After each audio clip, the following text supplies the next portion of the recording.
What's going on, guys? OJ back here with another video. Today, we're here to predict every fight on UFC 313. Alex Pereira versus Magomed Ankalaev. I'm going to break down every fight on this pay-per-view, starting with the early prelims, ending with the main event, so I'm not going to waste any more time and jump straight into the video. Up first, we have Chris Gutierrez versus John Castaneda.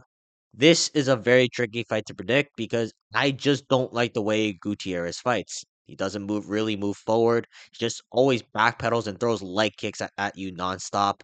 And anyone who's able to check leg kicks well enough, Gutierrez just looks like a retard out there at times. It's like watching Alexander Rakic, but bantamweight, so it's even worse. With that being said, I'm picking Gutierrez because I don't see anything particularly special from John Castaneda other than his chin. Castaneda is supposed to be this D1 wrestler, but over his last several fights, he has consistently failed to implement D1 wrestling takedowns. Failed to implement takedowns against Daniel Marcos. Went to a decision with Kyung Ho Kong and Muin Gafarov, who are both mid. And as for Daniel Santos, Santos is pretty good, but I felt that the only reason Castaneda was able to stay in that fight for so long is because Castaneda has a chin made of iron. I think the difference between both of these guys is the level of opposition they are losing to. Gutierrez is looking like dog shit, but at least he was losing to ranked contenders at the time. Meanwhile, Castaneda is looking terrible against the likes of Daniel Marcos and Daniel Santos. I would say Chris Gutierrez around the level of a Daniel Marcos and a Daniel Santos, so I'm picking Chris Gutierrez to win a 29-28 close decision. Moving up the card, we have Ozzy Diaz versus Jordan Santos. I'm picking Jordan Santos. Now, part of me wants to pick Ozzy Diaz because Jordan Santos has fought nothing but schmucks off the street during his regional career, but picking Ozzy Diaz to win a fight in 2025 is just not possible. The UFC just used Odyssey Diaz as a prospect builder, and it shows in Diaz's record. Lost to Joe Pyfer by brutal KO. Lost to Ming Yang Zhang by brutal KO. I'm not saying Jordan Santos is a prospect to be out on the lookout for, but because those are his only fights against UFC level competition, it's hard for me to pick Ozzy Diaz in the year of 2025. Now, I did mention earlier that Jordan Santos is a can crusher, so I don't think this is going to be by a knockout, but I reckon Santos wins via decision. We're going to move on to Marion Santos versus Francis Marshall. I'm picking Marion Santos. This guy's pretty good. If you don't know who this guy is, he is the winner of last year's Ultimate Fighter, and he was able to secure a good contract in the UFC by viciously knocking out Khan Ofli in the second round.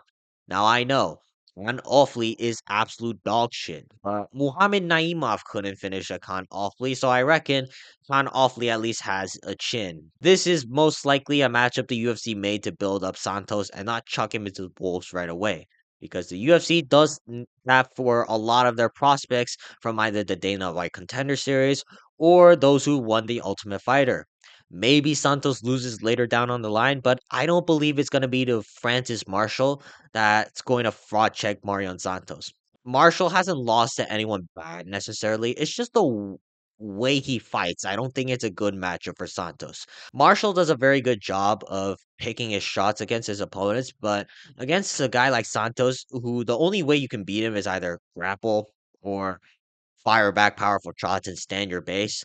I don't think Marshall is really going to do that, and I reckon Marion Santos is going to get a late round TKO. We're going to move on to Alex Morono versus Carlos Leal. This is a lot tougher than I would have thought at first. Now, a lot of people are assuming that Carlos Leal will beat the shit out of Alex Morono because he got robbed of a win against Rinat Fakhretdinov. But I think this fight is going to be a lot closer than most people think. Most people are picking Leal to destroy Morono in the first round because, again, Leal was robbed of a decision victory against Fakhretdinov. Well, you have to take into account that the Carlos Leal, he may be on steroids. Back acne everywhere, cap delts. And just the way he was able to tank the full brunt of Fakhretdinov's punches are very suspicious. I'm going to pick Carlos Leal because at this point, Alex Morono is a walking corpse. Like, Morono has no athleticism left in his body, and it shows in the way he fought Daniel Rodriguez and Nico Price. But I'm not so confident that Carlos Leal is going to look the same as he did in his fight with Rinat Fakhretdinov. I think it's gonna be very close.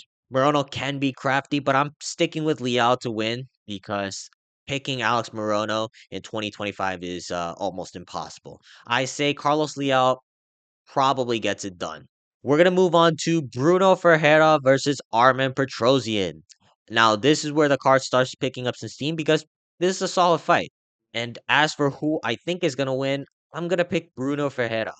Petrosian, he's pretty good, but that chin is very worrying in my opinion.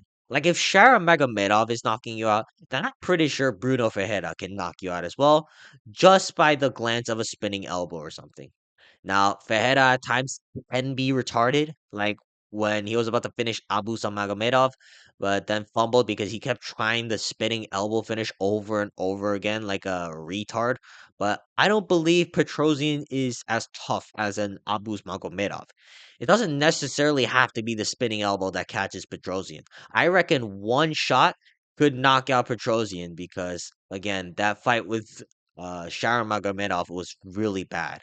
I'm picking Ferreira by knockout because I could see Ferreira struggling to find the range, but once he does, it's just Petrosian's gonna have to play a perfect game. I'm picking Bruno Ferreira to win by knockout.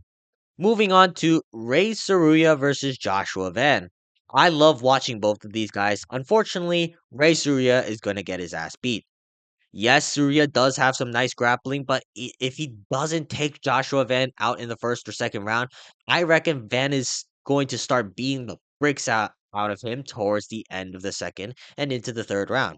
Now, it sucks because I would have loved to see this matchup once both of these guys have fully developed their mixed martial arts skill set. And I do think Surya can make a good showcase for himself, especially in round one. But I believe the striking difference is going to be almost insurmountable because we've never seen Surreal left on the feet before. Plus, you have to factor in that Carlos Hernandez was beating Surya in the third round. Now, don't get me wrong. Hernandez is pretty good, but he's not a Joshua Van. I reckon Joshua Van gets this done in typical Van fashion, 29-28 decision. Moving on to Curtis Blades versus Rizvan Kuniev. I think this is pretty straightforward. I'm picking Curtis Blades to win this fight. Rizvan Kuniev had a great career in the PFL while testing for steroids multiple times. You also have to watch how Kuniev fights in against these PFL schmucks. He's not that good. He beat Renan Ferreira because Renan Ferreira is a retard who tried to pull bottom mount, flying knees while backing up, and leg locks in mixed martial arts. Curtis Blades is far different from the heavyweights Kuniev is used to fighting because Blades actually has muscle for the heavyweight division and he isn't a complete retard. Plus, as I mentioned earlier, what will Kuniev look like when he isn't able to take all of those PEDs he took in the PFL? I think a lot of people are overcomplicating this, saying how Kuniev does have power or how Blades is coming off a brutal knockout loss, but Blades is not fighting a Tom Aspinall or Sergey Pavlovich. He's fighting Rizvan Kuniev, who only had success in his career because he took steroids in promotions outside of the UFC, and now he's fighting way better competition in the UFC without those performance enhancing drugs. I'm picking Curtis Blades to win this fight. Moving on to the main card, Bobby Green versus Mauricio Rufy. I'm not calling Bobby Green King Green. That is fucking obnoxious. And with that being said, I'm picking Mauricio Rufy to knock out Bobby Green. Now, I think some people are going to look at the James Longtop fight and have some doubts about Rufy, but you have to take into account that not only does James Longtop have a granite chin, he also missed weight at a catchweight bout. Sure, Bobby Green is a lot better than a James Longtop, but the difference is that if Rufy even lands one punch on Green's chin, Green is gonna get sparked out. Plus, you have to consider all the other factors. Green is 38 years old at lightweight. I don't like that. He is coming off a nasty submission loss to Paddy Pimblett. I don't like that. He almost died against Jalen Turner 2 years ago. I don't like that. It feels as if Bobby Green's time in the UFC is almost coming to pass. The only way I can see Bobby Green winning this fight is if this fight gets into the later rounds. But what are the chances of me trusting 38-year-old Bobby Green with a glass jaw to go out there and put on a masterclass for three straight rounds? Not that high. Maybe Bobby Green has some moments, but I don't think Rufy is this guy that is going to get torched by Bobby Green on the feet because Rufy has the speed to keep up with Bobby Green. Unless Bobby Green shoots some takedowns, I reckon a second round TKO for the fighting nerd Mauricio Rufy. Moving on, Amanda Lemos versus Yasmin Lucindo. I'm picking Amanda Lemos to win. I don't think Yasmin Lucindo is all that good, and it kind of speaks to how bad the women's strawweight division is right now that Lucindo is even and near the top five of this division. She could not put away Karolina Kowalkiewicz, who was a grandma. A lot of iffy moments against Marina Rodriguez. Arguably could have lost that fight. And now, don't get me wrong, Amanda Lemos is not exactly the best in the division, but I think she clearly separates herself from the rest of the top five in this division. I think she has the speed to keep up with Yasmin Lucindo, and if she needs to grapple, I think she can do so because her grappling's not all that bad. I know she got dominated by Zhang Weili and submitted by Verna Jandiroba, but that's going to happen. But outside of that, I don't see anyone really beating an Amanda Lemos. And Yasmin Lucindo, she primarily uses her speed and athleticism to overwhelm her opponents who are like double her age. But Amanda Lemos, although she's 38, she's one of the few fighters in the women's division that actually has athleticism at that age. I'm picking Amanda Lemos to get this done through experience and by keeping up with Yasmin Lucindo's athleticism. Probably a 29-28 decision. We're gonna move on to Jalen Turner versus Ignacio Bahamondes. Now, this is gonna be an extremely hot take, but I think Jalen Turner wins this fight. In a pure striking matchup, it's hard for me to pick against Jalen Turner. Now, I know he lost to Dan Hooker because Turner can be retarded at times, but again, if Ignacio Bahamondes takes that head kick, I don't think he's really standing up like a Dan Hooker. Bahamondes, I don't believe is used to fighting as tall as someone as he is. And sure, you can say the same thing about Turner, but the difference between them is Turner is able to just pour on offense both on the front and back foot, whereas Bahamondes only looks for counters or some highlight reel kick to finish the fight.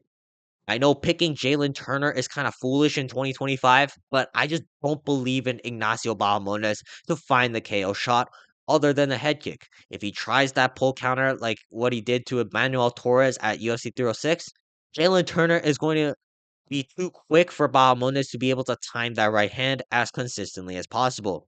This is a very winnable match for Jalen Turner because he does not have to fear the takedowns coming his way. Even though I hesitate because Turner may fuck up a finish, I reckon Turner will get this done because I believe Turner is one who is going to initiate more offense, and I think he's more athletic out of the two. I reckon Jalen Turner gets either a late round TKO or a very close decision. We're gonna move on to Justin Gaethje versus Rafael Fiziev. I already spoke about these two in a previous video, so if you have not watched that video, make sure to check it out. With that being said, I'm not changing my opinion. I'm going with Rafael Fiziev. Yes, I know Fiziev is coming off a knee injury against Mateusz Gamrot, but Fiziev has been ready for a fight for quite some time. He's been all over social media complaining about the fact that many fighters weren't really looking to fight him at the moment, and given the fact that Fiziev took this fight, I think he is ready as one can be on short notice. Plus, this is 3 rounds and not five.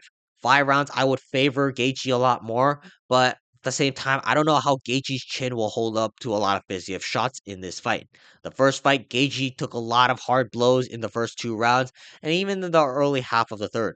I know Gaethje won, but it's hard for me to see Gaethje being able to do that again when he's coming off a brutal knockout loss to Max Holloway, where he got his chin wiped clean and his nose shattered to pieces. You can't really say that Fiziev has taken a lot of time off as a reason to why Gaethje will win, because Gaethje also took a long time off since that Max Holloway fight at UFC 300. I know I could be wrong and that Gaethje could just put on a crafty vet performance like he did in the first fight, but I'm picking Rafael Fiziev to win this fight by KO. And finally, we get to the main event. Alex Pereira versus Magomed Ankalaev. This is an extremely difficult fight to predict because I'm keep going back and forward as to who I believe is going to win this fight. On the one hand, Pereira is the more polished striker. I know some people online are arguing Ankalaev's boxing is a lot cleaner, but I would disagree with that because it takes a while for Ankalaev to put boxing combinations together. And on the other hand, Ankalaev does have the wrestling to mix in with the strikes. He is defensively responsible, unlike most of Pereira's opponents, and he is rage fueled because he feels that Pereira has been ducking him for so long. Now, there is a big possibility that Alex Pereira just sleeps Ankalaev. Ankalaev can become a full-on retard and only choose to strike with Alex Pereira. Ankalaev does not initiate offense well because he needs time to download patterns. I don't like Ankalaev's striking style against a guy like Alex Pereira because Pereira can find a knockout shot anytime he wants, while Ankalaev is just going to react to everything Pereira does. If this fight stays on the feet, a lot of devoted Ankalaev fans think Ankalaev is a better boxer or something. That is complete bullshit. Ankalaev is knocking out Johnny Walker and Anthony Smith, and anyone who can actually show resistance like a Volkan Uzdemir or a Nikita Krylov goes to a decision with Ankalaev. If Volkan Uzdemir, Nikita Krylov, and Alexander Rakic can go to a decision with Ankalaev, I'm not suddenly expecting Ankalaev to starch Alex Pereira out on the feet. If anything, this tells me Pereira is going to beat Ankalaev on the feet because Pereira is beating Jan Blachowicz, Yuri Prohaska, Khalil Roundtree, and Jamal Hill on the feet. I reckon those four guys are better than Ankalaev's past opponents, at least in the striking. On the off chance Ankalaev chooses to wrestle, that is a completely different story. Pereira's takedown defense is pretty ass. Like when he fought Jan Blachowicz, Pereira can get the wizard and shit, but he doesn't know how to separate all that well. And Blahovic's control is not that great. He only had a body triangle on Pereira, but somehow was able to control the back of Pereira for the entire first round. I reckon Ankalaev can do a lot more than that. Sure, he doesn't have the submissions in his arsenal, but if Ankalaev can take Pereira down, I don't see how Pereira can get back up until the round is over. And also, Ankalaev does have some nasty ground and pound. I really don't know who to pick in this fight. Keep going back and forth every time I watch tape of either fighter, so I'm going to fall back on the things I value most when looking at a championship fight. Who's going to look better if the fight reaches championship rounds? Who has the better ability to mix up the martial arts? Who is unhindered by media obligations before a big upcoming fight? These factors tell me that Magomed Ankalaev is going to win. Yeah, I'm going with Magomed Ankalaev by decision. It could be rough, especially in rounds 1 and 2, because that's when Ankalaev doesn't do shit, while Pereira has all the time in the world to pick apart Ankalaev. But by the third or fourth round, if Ankalaev is still standing, I reckon he will be the better mixed martial artist in this fight because he's the first opponent Pereira will have to face that can shoot a proper takedown. Alright, that's going to be it for today's video. Let me know in the comments down below who you believe is going to win at UFC 313. Other than that, make sure to like and subscribe, and I will see you guys next time. Peace.